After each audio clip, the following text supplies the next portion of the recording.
CRSN Coulee Golf Bowl pregame show. I'm Stan Evans along with Onalaska head coach Tom Yashinsky. We are here at The Rock, a show we're going to be doing weekly where we talk to Coach Yaz in regards to last week's games, the upcoming game, and we're also going to highlight our Onalaska players. Last week we had Mr. Haggerty. This week we got Sneak a Leak, Mr. Austin Larson. Now Austin, 6'4", my goodness, 6'4", he's number 9 for you guys watching the game, 210 pounds. Also, one of the people listed on the Dave Craig top quarterback list going into this season.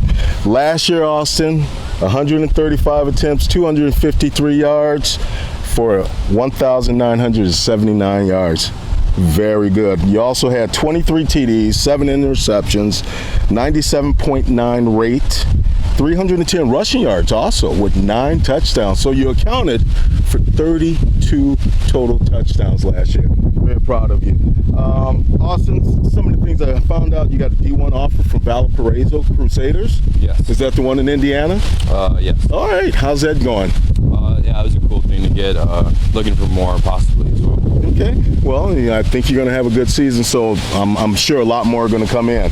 Now, I've also heard that, unlike most players, you don't have any pregame rituals? I do not have any pregame rituals. No music or anything like that? No, I'm pretty mellow. I probably just get on with it, get to the game. All right. I hate the waiting, yeah. You hate the waiting. Well, and, you know, I found out one of your favorite quarterbacks, Aaron Rodgers. Yes. I have to admit, I think he is a very good quarterback.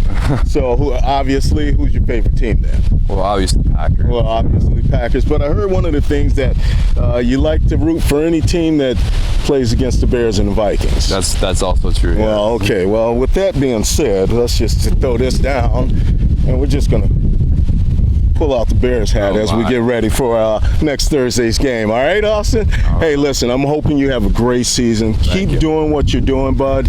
You're awesome out there. Have a good time and enjoy playing the game, okay? Thank you very much. You're very welcome. Austin Larson, number 9 in your program, people. Keep an eye on him tonight against River Falls. Now we're going to head off to Coach Yashinsky, and what a great beginning to the season. I mean, that was, I have to say, was an awesome game. You guys ran the ball 23 times, and you passed the ball 23 times. That to me looks like great balance. Is that your recipe going into the season? You know, I think people have always thought we've been a passing team the past couple of years, and we put up some good passing numbers. But one of the things last year that we did, we had 25 passing touchdowns, 25 rushing touchdowns. We had 2,000 and some passing yards, 2,000 and some rushing yards. We've been a really balanced team the past 2 seasons, 17 and 18. Right. So is that a goal going into the game? You know, do we want some sort of balance? Yes. Are we looking at numbers to match up with that? Not necessarily. Right. You know, we really try to take what the defense gives us. Right. We didn't run the ball as well as I wanted to. We ran it when it mattered. At the end of the game, we ran it when it mattered. Exactly. Nathan Levinsky with 2 big runs right before Larson sneaked that ball, and he did a good job of finishing. But you know, they were really giving us a short passing game, so we took that. You know, Hank had 7 catches for 50 yards. Right. And you know, Landon obviously had the long one. Well, David Luck had the long one. The post play to Landon for the 85 yards. And stuff like that. But we had, you know, but in between those, we had to take the small stuff because they weren't going to let us beat them deep. We dropped some balls. We had to find ways to move the sticks. We did that via, you know, just the short passing game. Well, the one thing that I was really impressed with was defense. Secondary played very well. I mean, you had Hank Olson, Nick Pika, Jess Ondale, who Nick Pika and Jess both had interceptions.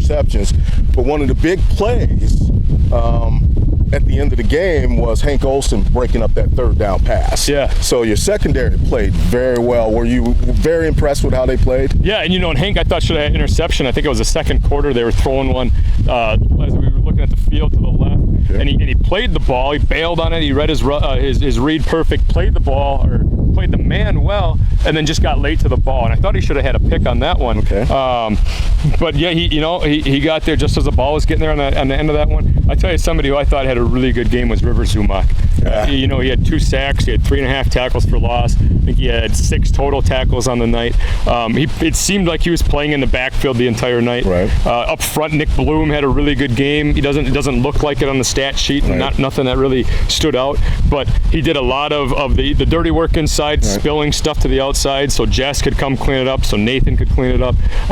So Nick, kind of an unsung hero last week of a guy that just, you know, we talk about doing your job, and he just did his job. And his number didn't get called much, but he was there when he needed to be. Well, you know, your offensive linemen, they do all the dirty work, and they get the less credit. Yeah. So good for you to give them credit, and for us to actually look forward to those guys going forward, so we can keep an eye on them during the rest of the season. Offensively, I tell you who played well. Nam Yang, number 55. He's our right guard. He had 6 pancakes last week. Oh my goodness! And you know, a pancake anytime you put a guy in their back, and he did it one time. He had Caden McDonald, that big guy going to the Badgers.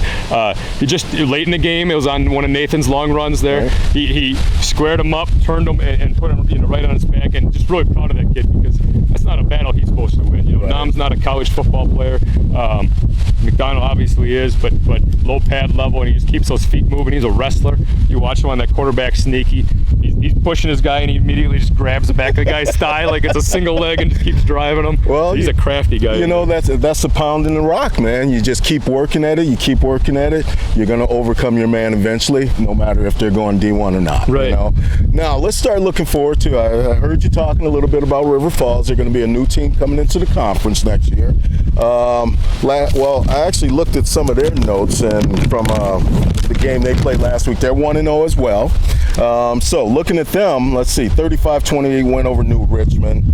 This is going to be their home opener. So going into that home opener, are you a little nervous, or are you just looking to maybe just upset some people? Yeah, we're looking forward to it. You know, they're a good team. They had 380 yards rushing last week. They have a running back who's really good. He's going to Duluth, and a tight end that's going to North Dakota State. So another roster that's got a lot of good talent on it. Yeah. But like similar to Hudson, they replaced 17 starters. You know, their entire offensive line graduated from last year. Their quarterback graduated. So they replaced a lot of guys. So they're young. So it's a good thing that we're playing them early in the season. It's always good to play those inexperienced teams early before they get all that under their belt. What's his name? Seth Cole. Seth Cole is the running back. 37 rushes for 260 yards. Yep. That's just very talented. Yeah, very talented as well. Let's see. Well, what type of offense are you expecting to see with River Falls? They're a spread run team. You know, they do want to run the ball. Their quarterback isn't a bad passer, but their intent is to run the ball first. Okay. I think they ran for 380 and they threw for it was under 100. I think it was like 60-some, 70-some. So they have a big receiver, number 11. He's 6'4", but they really do want to run the ball. They get a tight end and a wing in there, and they try to pound it. They want to play smash mouth football. Okay. Well, it looks like we're ready to go in Onalaska. I mean, they're off to a good start this year. Big victory over Division I Hudson last week. Heading up to River Falls this week. Tonight, River Falls and Onalaska in River Falls' first home game. Tom, I wish you guys luck. Very well. We'll be looking forward to a positive outcome, I hope. I mean, definitely hoping for it this weekend as you guys take on River Falls. Thank you. All right. We're going to get back up to Rick and Scott and Lisa as they take you to Onalaska versus River Falls from River Falls College for CRSN Coulee Region Sport Network.